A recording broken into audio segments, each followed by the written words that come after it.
Wild Fermentation, the Flavor, Nutrition, and Craft of Live Culture Foods, updated and revised edition by Sandor Elix Katz. Chapter 7, Dairy Ferments, and Vegan Alternatives. It's 8 a.m. and my day to milk.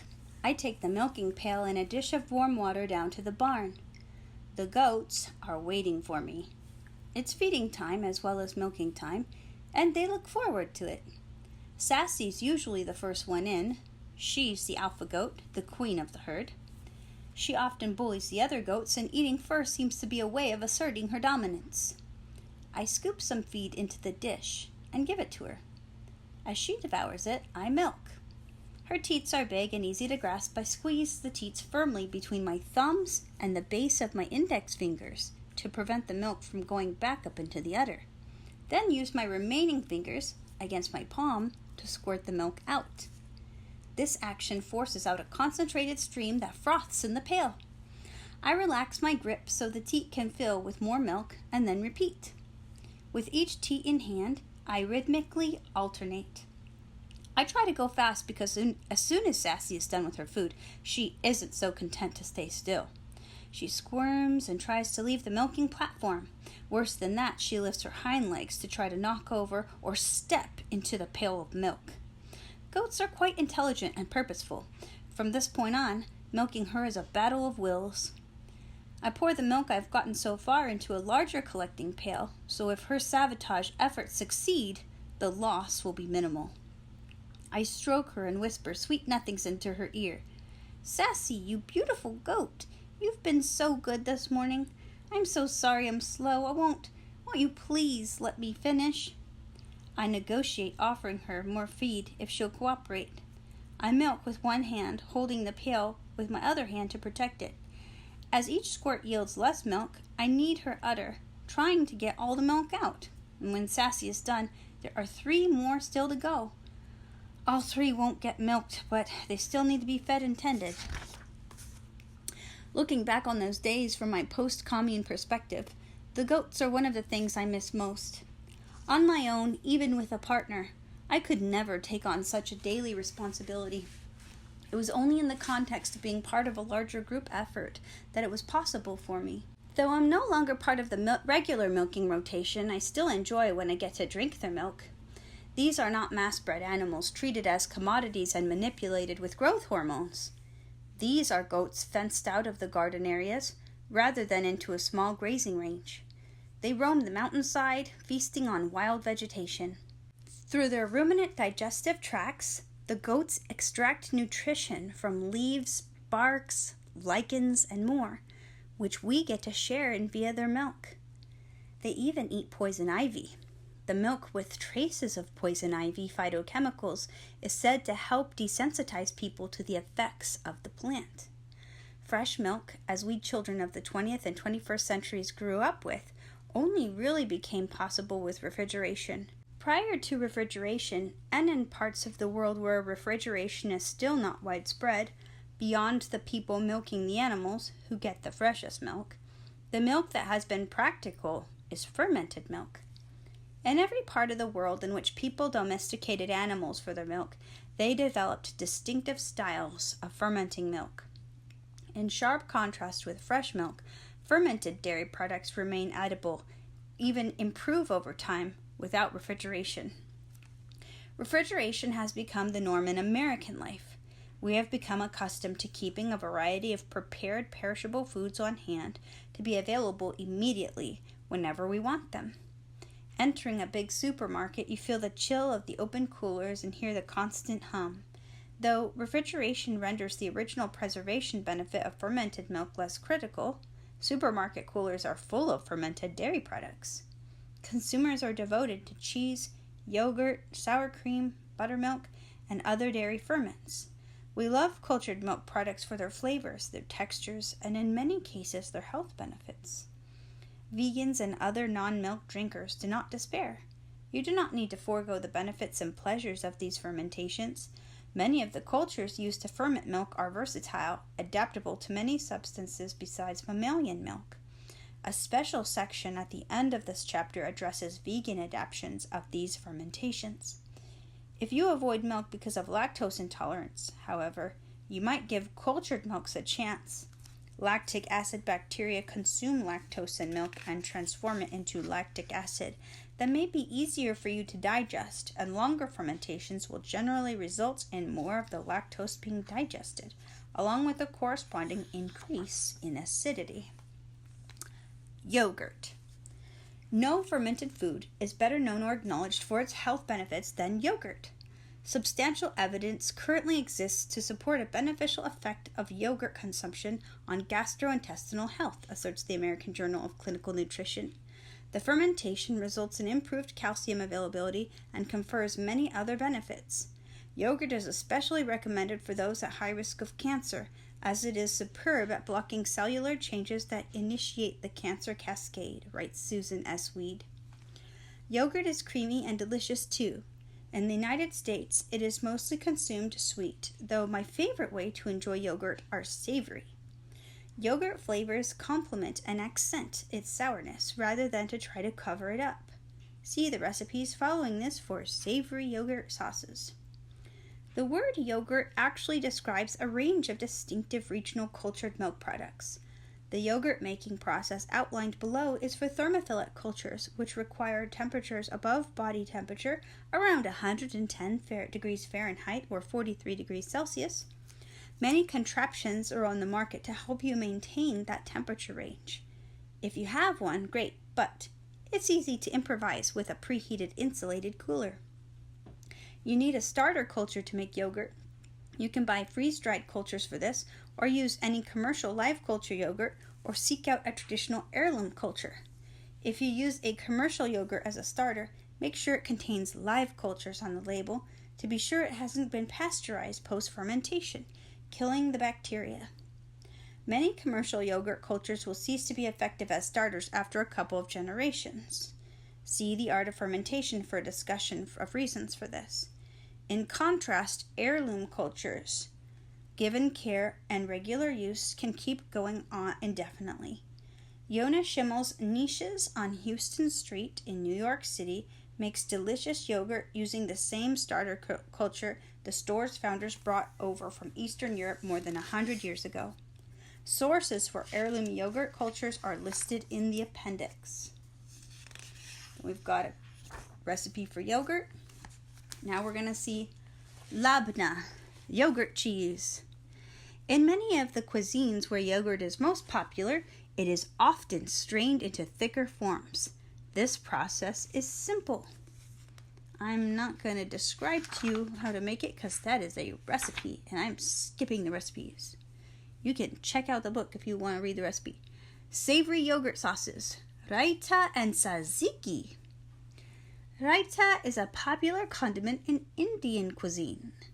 Tzatziki is a similar, though differently spiced condiment in a Greek cuisine. They both mix yogurt with cucumber, salt, and garlic, then diverge just a little in other ingredients. If these sauces have a chance to sit, the flavors infuse and meld, so if you can, make them at least a few hours or a day in advance. Kishk. Kishk is a Lebanese ferment of yogurt and Bulgar wheat. The two are mixed together into a dough and fermented for about 10 days. During its fermentation, it can smell almost sweet like coconut, but ultimately it develops the flavor of a strong musky cheese. Kishk is dried after fermentation, then used to flavor and thicken soups and stews, and in other ways. The flavor of kishk is unique and distinctive, and I love it. It is also found in Iranian and other Middle Eastern cuisines. In Greece, it is known as trahanas. Doog, Persian yogurt soda. Doog is yogurt soda. I've enjoyed it for years whenever I find it in Middle Eastern markets. All the recipes I found called for mixing yogurt with carbonated water, which works fine, but I knew there had to be a more traditional method that relied upon fermentation. Finally, at the Boston Fermentation Festival, I met Chef Jeff Lucas, who learned Persian so he could study the Persian cuisine in Iran, and he shared with me the deceptively simple method for carbonating yogurt soda. Bloom Bulgur and let it start to bubble a bit before adding to yogurt, and use that as your source of yeast. By bloom, he means add water to awaken the dormant yeasts and bacteria and wait for a few days for it to bubble. The original version used the buttermilk from cultured butter making, so it was defatted. It was a secondary process. Modern versions use skim milk, yogurt, or goat milk. This bulgur bloom is another kind of starter that can also be used to start other kinds of lightly fermented soft drinks, as discussed in Chapter 6.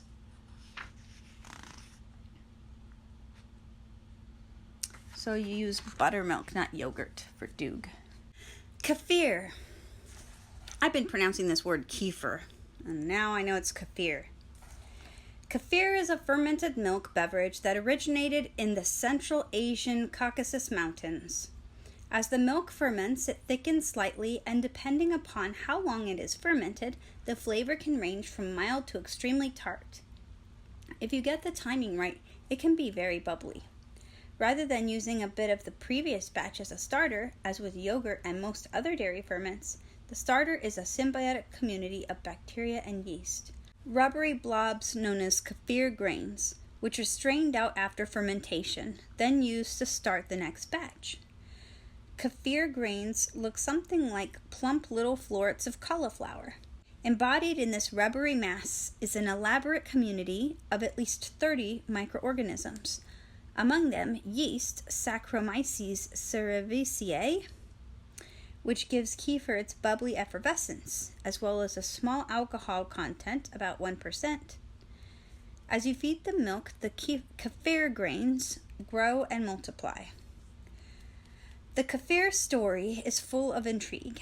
The first kefir grains are said to have been a gift from Allah, delivered by his prophet Muhammad. Oh! The grains are treasured by the people who possess them, passed down from generation to generation, and definitely not shared with strangers. Early in the 20th century, the All-Russian Physician Society became interested in obtaining the mysterious source of this healthful drink. Since the keepers of the grains did not wish to share them, this required deception and cultural thievery.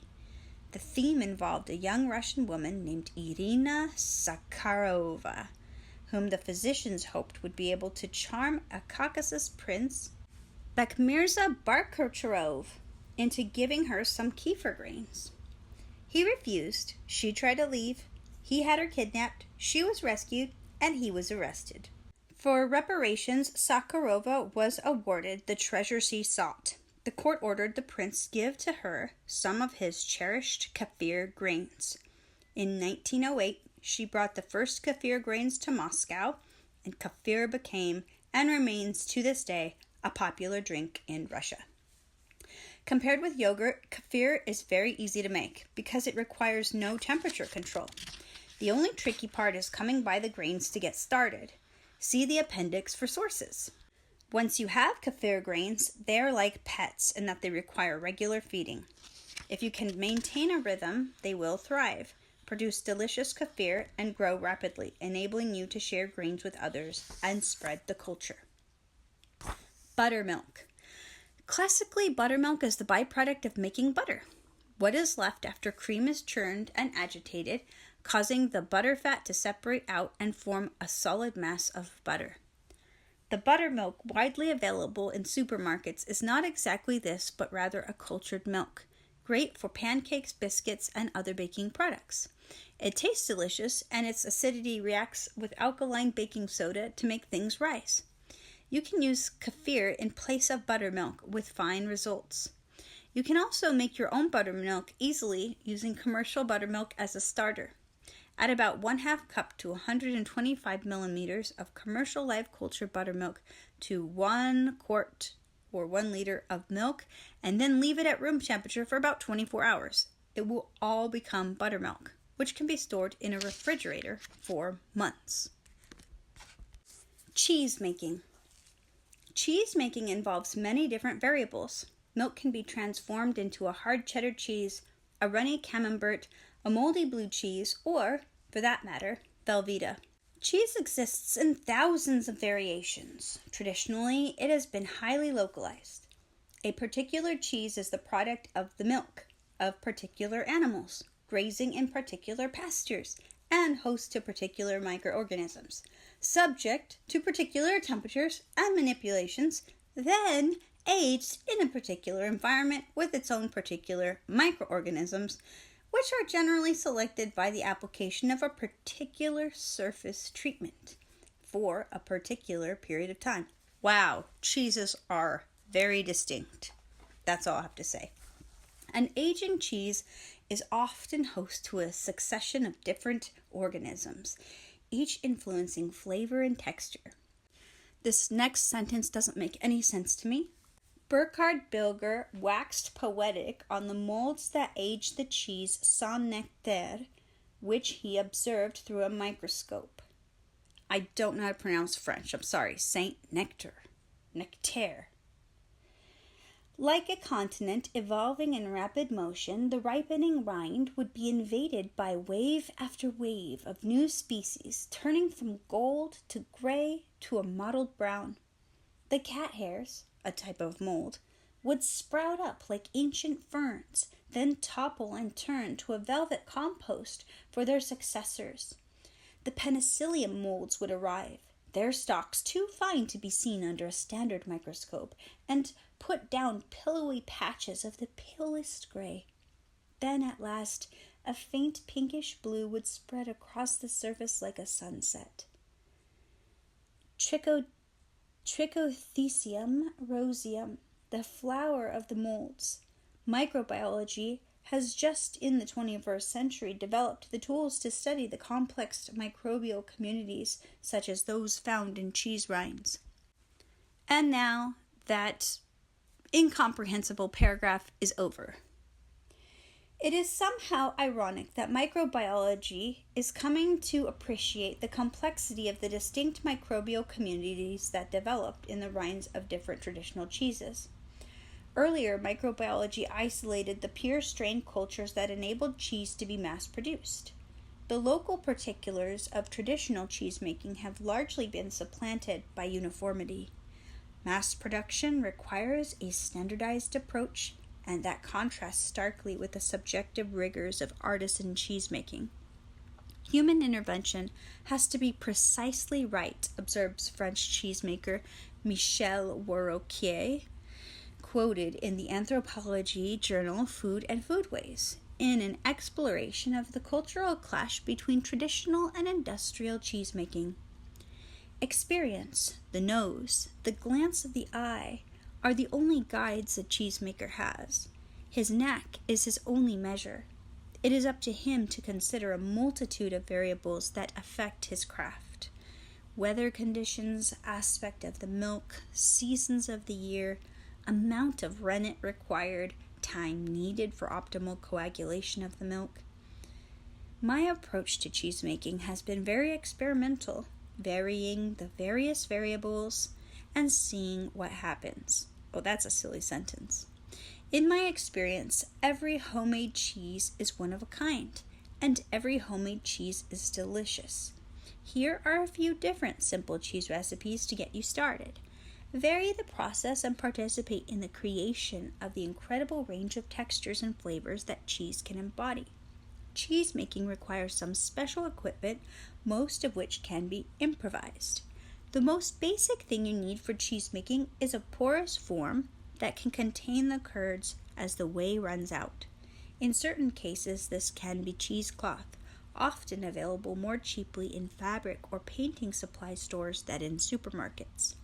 If you don't have cheesecloth, you can use sheer woven cotton or other fabric. In many cases, cheeses are drained and or pressed into forms. These can easily be improvised by poking small drain holes, using an awl or an ice pick or a drill, into a yogurt or other hard plastic food containers. A second container of the same shape filled with water can function as a press for cheeses requiring pressing. The ultimate specific requirement for cheesemaking is often for an aging environment. This book keeps it simple with cheeses aged for a short time in which environmental requirements are not so specific. Certain aged cheeses call for either caves, cellars, or existing cool spots, or for simulating such conditions using temperature and humidity control. For anyone interested in going deeper with cheese making, there are great books listed in the further reading section at the end of the chapter. Farmer cheese. This is the most basic process for making cheese. It involves heat and vinegar, and this is the simplest manifestation because it is cooked and not typically aged. It is not even a fermented food. Paneer. Hopefully that's how it's pronounced. Paneer is a simple, fresh Indian cuisine. Essentially, it's a harder version of farmer cheese made by pressing the curds to force more whey out. Recipes often call for cubing paneer, coating it with salt and spices, and then frying it, and then adding it to other ingredients. Saag paneer is spiced and fried paneer cooked with spinach, or you can enjoy this cheese on a plate with crackers. Rennet. Rennet is an enzymatic curdling agent traditionally obtained from the stomach linings of infant ruminant animals. Today, vegetable rennet is also produced by fungi as well as by bacteria genetically modified to produce these enzymes. Enzymes from genetically modified bacteria are a hidden realm of genetic modification. Many different plants, including thistles and stinging nettle, can also be used to coagulate milk, though using different enzymes than rennet. I've enjoyed experimenting with varied coagulants, but most of my cheese making has relied upon rennet. Rennet is prized for the smooth, creamy texture of the curd it produces. The other great advantage of rennet is that it curdles milk at lower temperatures, so you can curdle raw or cultured milks into cheese without killing microbial cultures as boiling would, meaning that they can develop into aging cheese. Rennet may be found at certain very well-stocked retail stores, among them sometimes brewing supply shops, cheese shops, or other food shops. Various forms of rennet are also available online via cheesemaking suppliers, including cheesemaking.com and thecheesemaker.com. Chev. Chev is the classic soft goat cheese, delicious plain or herbed. Pinky's Basic Rennet Cheese. My first cheese-making mentor was David J. Pinkerton, or Pinky, who taught me this versatile rennet cheese-making process, which I have adapted here. But we are skipping the recipe because you can just look in the book. Feta cheese. Feta cheese is aged in salty brine, the simplest possible aging environment. Though it's traditionally made from sheep or goat's milk, you can enjoy feta-style cheese from any milk. Ricotta cheese. Ricotta is Italian for recooked, and ricotta cheese is simply the way from other cheese making, briefly fermented in order to acidify it, then cooked. The battle over raw cheese regulations. This is a little article in the middle of the book. Traditionally, most cheeses have been prepared with methods like those just described, using raw milk and seeking to maintain the enzymes and live cultures present in the milk. Research on pasteurization in the cheese-making process was first undertaken at the University of Wisconsin in 1907. By 1949, Congress passed a law requiring pasteurization of all milk and dairy products, including cheeses, unless the cheese is aged for at least 60 days.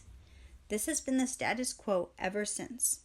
It has meant that many of the world's finest soft cheeses are unavailable, legally at least, in the United States. The U.S. Food and Drug Administration has repeatedly considered more stringent regulations on raw milk cheeses, always evoking vocal protests. Tampering with fine-aged raw milk cheeses is like slashing an ancient painting by a master or shredding the original score of a classic symphony, warned an American Society for Microbiology.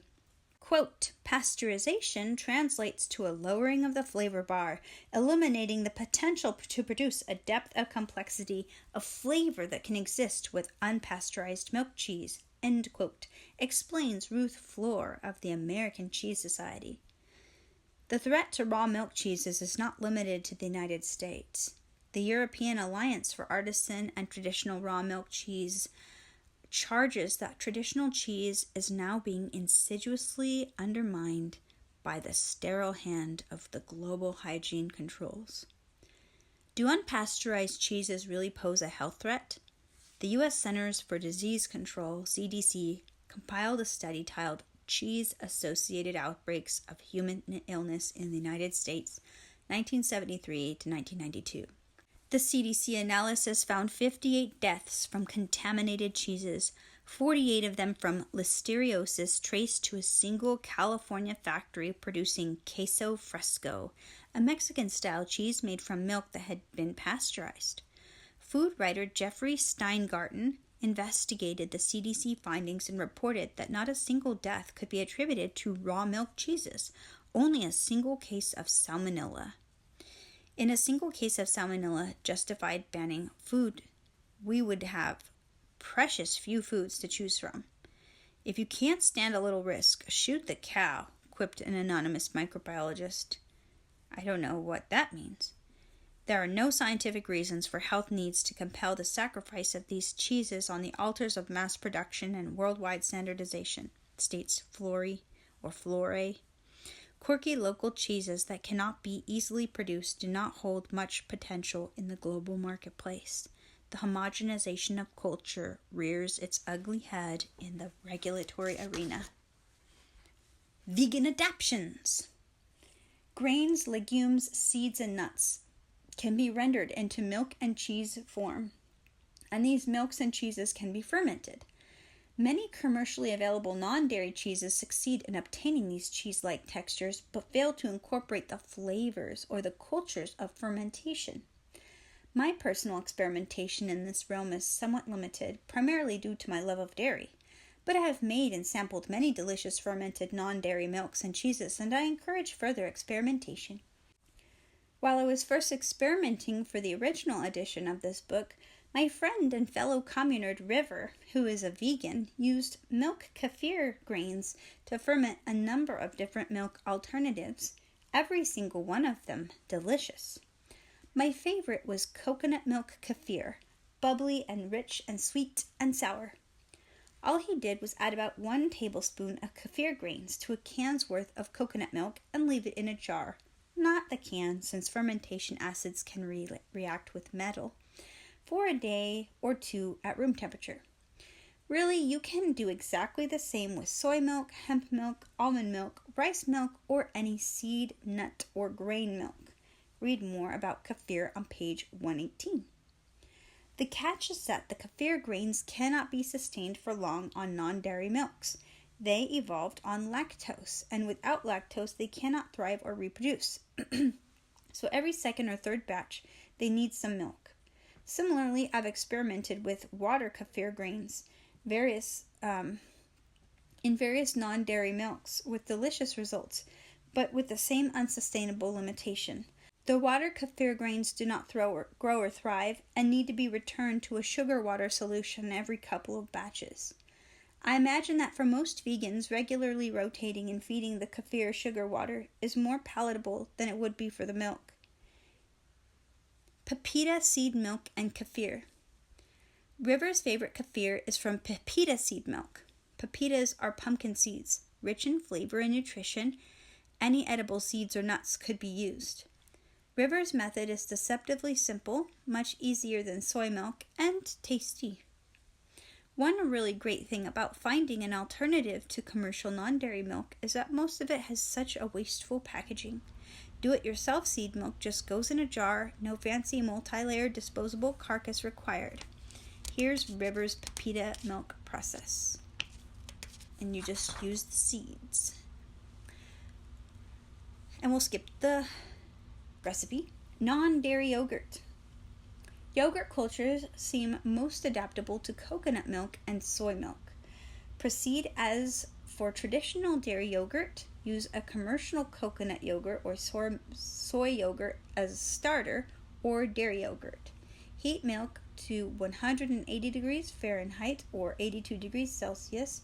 Cool it to 115 degrees Fahrenheit or 46 degrees Celsius.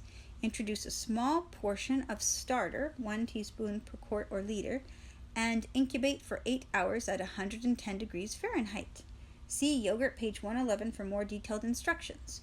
Coconut yogurt and soy yogurt are thick, nearly solid like milk yogurt. Some of my other experiments with non-dairy yogurt, such as rice milk, did not get thick, though they tasted just fine. Sunflower sour cream.